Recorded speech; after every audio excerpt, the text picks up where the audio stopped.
সবাইকে সমান ভাবাটা হয়তো ঠিক না। বাংলাদেশ আর নেপালের মতো ভারতবর্ষকেও ভাবলে হয়তো ভুল হবে। কারণ যে পরিমাণ ফলোয়ার্স নিয়ে ককরোচ জনতা পার্টি নিজেকে খুব শক্তিশালী মনে করছিল, ভেবেছিল যে তারা হয়তো অন্যান্য যে রাজনৈতিক দল ভারতবর্ষে তাদের চাইতেও শক্তিশালী হয়ে পড়েছে।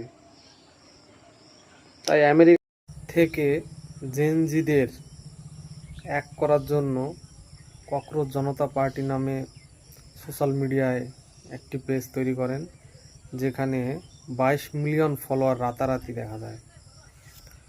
তো এই 22 মিলিয়ন ফলোয়ার নিয়ে তা ভারতবর্ষের সিস্টেমকে চ্যালেঞ্জ জানিয়েছে। আমরা জানি যে নিট পরীক্ষায় যে প্রশ্ন ফাঁস হয়েছে সেটাকে হাতিয়ার করে এই ককরোচ জনতা পার্টির দাবি হচ্ছে ভারতের শিক্ষামন্ত্রী গার্মেন্ট প্রধান তাকে ইস্তফা দিতে হবে। এটাই হচ্ছে ককরোচ জনতা পার্টির দাবি।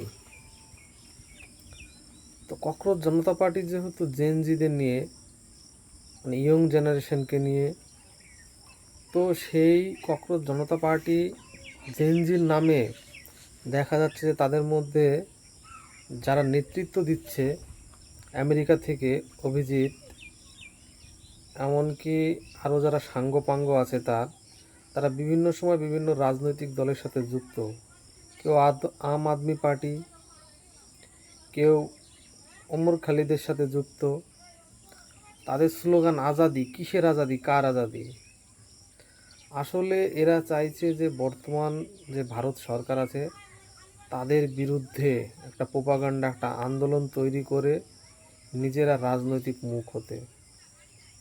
এটাই তাদের আসল উদ্দেশ্য।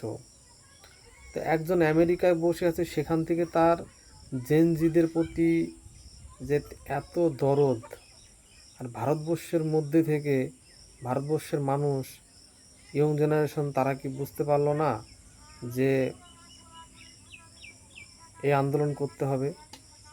তো কোনো ভুল বা সরকারের যদি কোনো ভুল থাকে সেদিক থেকে আন্দোলন করা যেতে পারে, কিন্তু এই আন্দোলনের নামে জেনজিদের এক করার নামে তারা যে রাজনৈতিক মুখ হতে চাইছে বা ভারত সরকারের বিরুদ্ধে কোনো কিছু করতে চাইছে, এটা ধীরে ধীরে বোঝাই যাচ্ছে।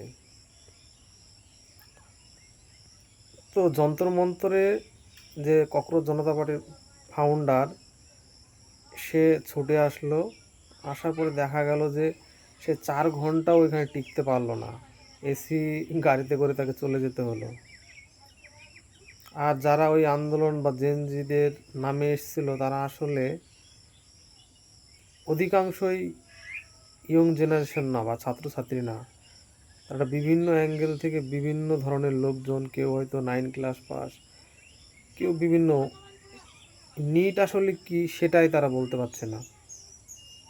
আসলে এই আন্দোলনের নামে তারা একটা শক্তিশালী রাজনৈতিক প্রেক্ষাপট তৈরি করার চেষ্টা করছে। কিন্তু ভাবলে ভুল হবে যে এটা বাংলাদেশ বা নেপাল নয়, এটা ভারতবর্ষ। তারা হয়তো সেই বাংলাদেশ আর নেপালের মতো ভারতবর্ষেও এরকম আন্দোলন সৃষ্টি করে ভারতের সরকারের বিরুদ্ধে যেতে চায়।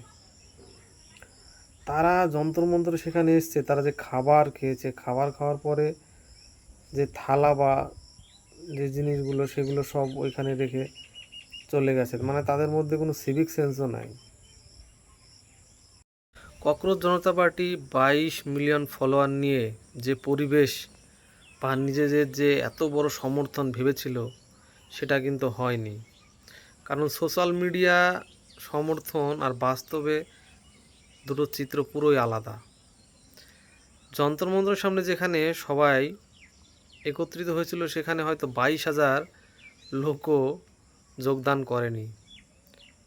আসলে সোশ্যাল মিডিয়ায় যে ফলোয়ার, সেটা দেখে অন্তত বাস্তবকে ভাবাটা ঠিক না। তো যে ককরোচ জনতা পার্টির যে হাওয়া বা যে পরিবেশ তৈরি করেছিল, তা প্রমাণ হয়ে গেছে যে এটা কোনো জেনজিদের আন্দোলন না, এটা ঘেঁটে ঘ হয়ে গেছে পুরো। ফ্লপ, পুরো ফ্লপ। ককরোচ জনতা পার্টি একটা ভেজাল, এটা কোনো পার্টিই না। আসলে যে পরিবেশ তৈরি করতে তারা চেয়েছিল সেটা তারা সফল হতে পারেনি।